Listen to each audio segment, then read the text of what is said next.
विवाह कई प्रकार के होते हैं, जिसमें एक विवाह है जिसे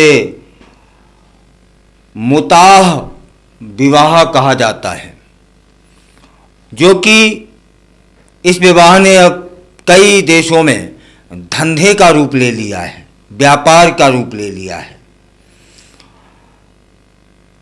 और यह जो मुताह विवाह होता है, इसको समझ लेते हैं कि इस्लाम में इसे अस्थायी रूप से विवाह का एक रूप माना जाता है। इसे निकाह मुताह भी कहा जाता है।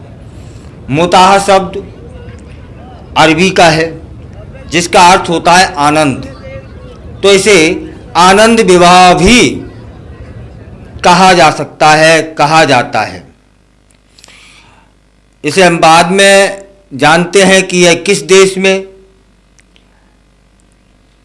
इस निकाह ने, इस विवाह ने धंधे का रूप ले लिया है। पर्यटकों को आकर्षित करने का काम हो रहा है। यह एक निजी अनुबंध होता है और शर्तों और स्वीकृति पर निर्भर रहता है। मुताह निकाह की जो अवधि है वह 1 घंटे से लेकर के 90 साल तक की भी हो सकती है। मुताह निकाह में पुरुष को महिला को सहमति राशि का भुगतान करना होता है।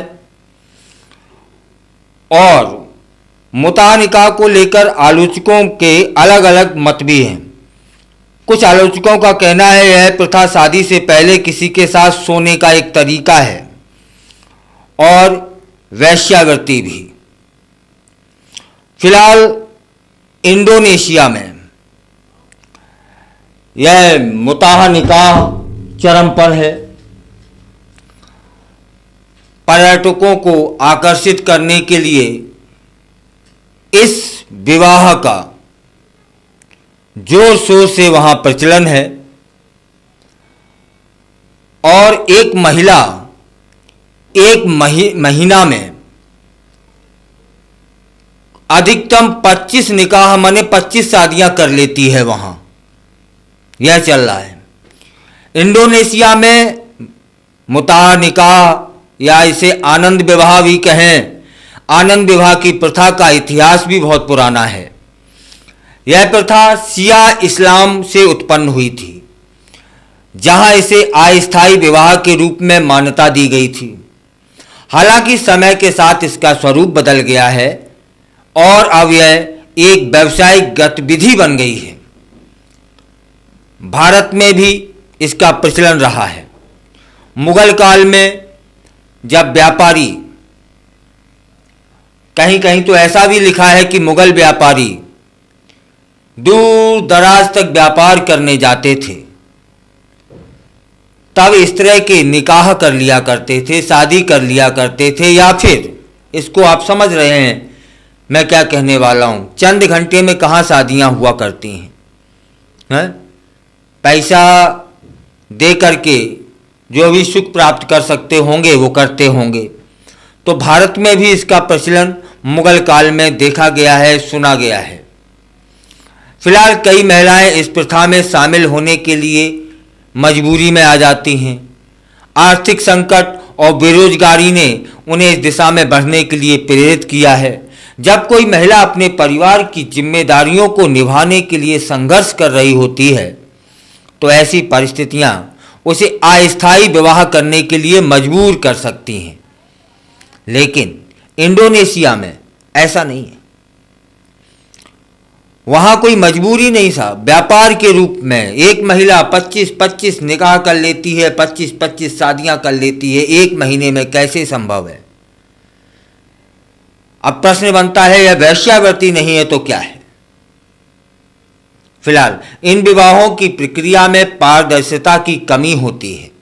महिलाएं अक्सर इस विवाह में एजेंट, इस विवाह में अक्सर एजेंटों द्वारा ठगी जाती हैं, जो उन्हें यह नहीं बताते कि उन्हें कितनी राशि मिलेगी या उनके साथ क्या होगा। यह स्थिति महिलाओं को और भी अधिक असुरक्षित बना देती है। इंडोनेशिया में ही कई महिलाओं ने शिकायत की है कि हमारे जो अनुभव हैं वो बहुत कटु रहे हैं, और कई तो ऐसा बोलती हैं कि 300 से लेकर के $500 तक वो कमा लेती हैं। आनंद विवाह के दौरान महिलाओं को अपनी सुरक्षा का ध्यान रखना पड़ता है। कई बार उन्हें ऐसे पुरुषों का सामना करना पड़ता है जो उन्हें मानसिक या शारीरिक रूप से नुकसान पहुंचा सकते हैं। इसके अलावा इन विवाहों के कारण कई महिलाएं सामाजिक कलंक का सामना भी करती हैं। सुखद यह है कि इस तरह के विवाहों का जो प्रचलन है वो हमारे देश में अभी नहीं है, कभी हुआ करता था। कई महिलाएं इस प्रथा को एक विकल्प के रूप में भी देखती हैं, लेकिन वे इसके दीर्घकालिक प्रभावों से अनजान होती हैं कि उनको यह भान नहीं होता कि इस शरीर की एक उम्र है, शरीर ढलता भी है, और ढलने के बाद जिस तरह की कठिनाइयाँ आने वाली होती हैं कोई नहीं पूछेगा। कलंक साथ लेकर के चलोगे तब क्या करोगे, क्योंकि उन महिलाओं का जो सुंदर शरीर है वह ढल चुका होता है, उनमें आकर्षण की कमी हो जाती है, और इस तरह के जो लोग हैं वह आकर्षण पर ही तो आकर्षित होते हैं। फिलहाल आनंद विवाह के बाद जब पर्यटक चले जाते हैं इंडोनेशिया में, तो महिलाएं को अकेलेपन और अवसाद का भी सामना करना पड़ता है। इस प्रथा की आलोचना केवल स्थानीय स्तर पर नहीं हो रही है, बल्कि अंतर्राष्ट्रीय मानवाधिकार संगठनों द्वारा भी की जा रही है। ये संगठन महिलाओं के अधिकारों की रक्षा के लिए काम करते हैं और इस प्रथा को समाप्त करने की मांग कर रहे हैं, लेकिन कई देशों में तो यह व्यापार बन चुका है। इंडोनेशिया सरकार ने भी इस मुद्दे पर ध्यान देना अभी अभी शुरू किया है। कुछ स्थानीय प्रशासन ने इस प्रथा पर प्रतिबंध लगाने की कोशिश की है, लेकिन प्रभावी कार्रवाई अभी तक नहीं हो पाई है। महिलाओं को सशक्त बनाने के लिए शिक्षा और रोजगार के अवसर प्रदान करना आवश्यक है, ना कि इस तरह के। यदि महिलाएं आत्मनिर्भर होंगी तो वे ऐसे विकल्पों से दूर रहेंगी जो उनके लिए हानिकारक हो सकते हैं। वहाँ पर एनजीओ भी सक्रिय हैं, काम कर रहे हैं। वे महिलाओं को कौशल विकास प्रशिक्षण प्रदान करते हैं ताकि आर्थिक रूप से स्वतंत्र बन सकें। इससे उन्हें आनंद विवाह जैसी प्रथाओं से बाहर निकलने का मौका मिले। आनंद विवाह की प्रथा ने स्थानीय समुदायों में विभाजन भी पैदा किया है। वहाँ मैं यहाँ इसलिए बोल रहा हूँ कि वो कोई प्रथा कहीं यहाँ ना आ जाए, क्योंकि मुगल काल में तो थी। उसके दुष्परिणाम लोगों तक पहुँचने चाहिए। कुछ लोग इसे आर्थिक विकास का साधन मानने लगे हैं, जबकि अन्य इसे महिलाओं के शोषण के रूप में देखते हैं। यह विभाजन समाज में तनाव उत्पन्न करता है। इस विषय पर चर्चा करते समय हमें यह समझ लेना चाहिए कि हर महिला की कहानी अलग अलग होती है। कुछ महिलाएं इसे विकल्प मानती हैं, जबकि अन्य इसे मजबूरी समझती हैं, और कुछ तो इसे वेश्यावृत्ति भी मानती हैं। हमें उनकी आवाज़ सुनने और समझने की भी आवश्यकता है। सोशल मीडिया पर भी इस विषय पर बहस जारी है।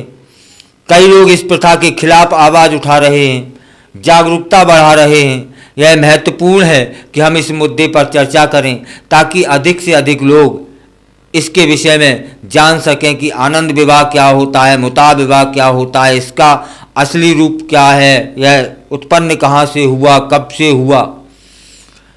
आनंद विवाह की प्रथा न केवल महिलाओं की व्यक्तिगत जिंदगी को प्रभावित करती है, बल्कि पूरे समाज को भी प्रभावित कर देती है।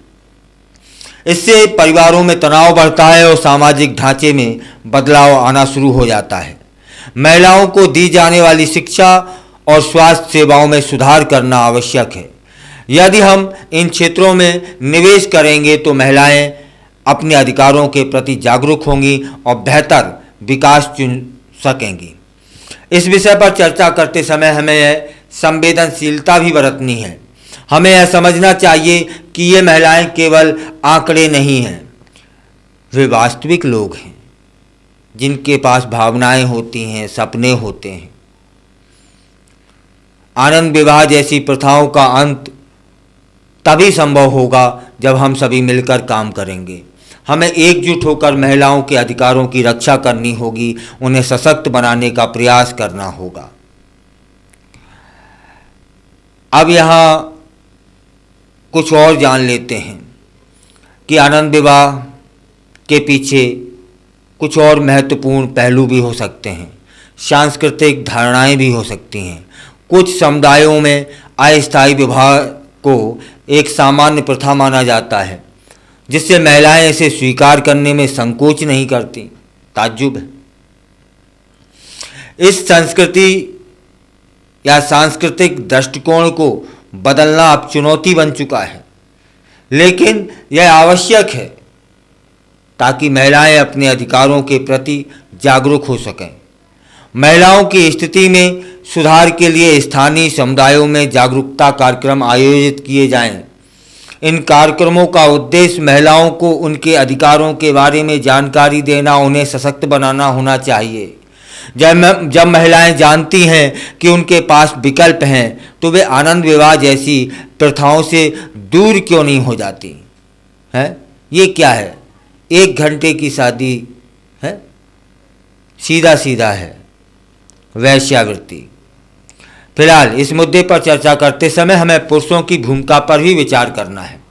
कई बार पुरुष पर्यटक इन अस्थायी विवाहों को एक साधारण अनुभव मानते हैं, जबकि वो महिलाओं के जीवन पर गहरा प्रभाव डाल देते हैं।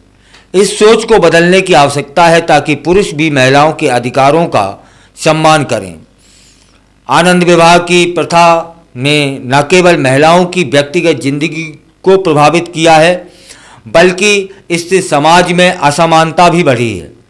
जब महिलाएं आर्थिक रूप से निर्भर होंगी तो वे अपने अधिकारों के लिए लड़ने में असमर्थ कैसे हो सकती हैं।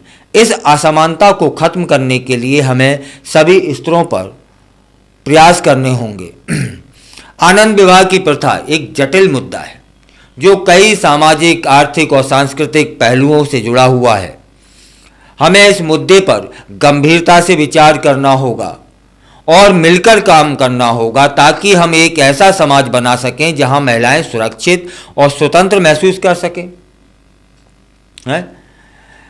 चलिए, इंडोनेशिया में एक महिला 25-25 शादियां कर लेती है, जिसे निकाह विवाह भी कहा जाता है।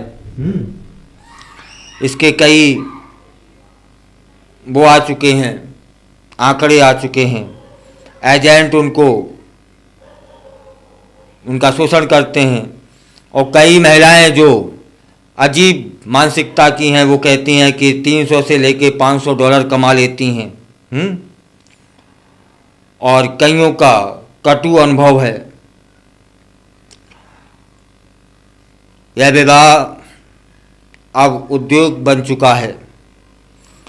लॉस एंजल्स टाइम एक अखबार है, वह लिखता है कि इस्लाम में मुतह निकाह की प्रथा एक आकर्षण उद्योग के रूप में उभरी है, जो पश्चिमी इंडोनेशिया के एक लोकप्रिय जगह पुंकांक में पर्यटन और लोकल इकोनॉमी को बढ़ा रही है, जो अरब पर्यटकों को आकर्षित करता है। अब ये काम कुछ कंपनियों ने संभाल लिया है, माने वैश्यावृत्ति कंपनियां करेंगी। बहुत खूब। एक हाईलैंड रिसोर्ट में एजेंसियों द्वारा पर्यटकों को स्थानीय महिलाओं से मिलवाया जाता है। दोनों पक्षों की सहमति से आयोजित एक छोटे और अनफॉर्मल मैरिज के बाद पुरुष महिला को दुल्हन की कीमत देता है और इसे विवाह के रूप में मान्यता प्राप्त हो जाती है। फिलहाल वहां पर भी आनंद विवाह गरीब महिलाओं का शोषण कर रहा है। यह प्रथा एजेंट उन्हें फंसा लेते हैं और फिर वे इस दलदल में बनी रह जाती हैं। यह आनंद विवाह कहीं हमारे देश में ना आ जाए। इस पर भी हमें विचार करना होगा, पहले से चिंतित रहना होगा।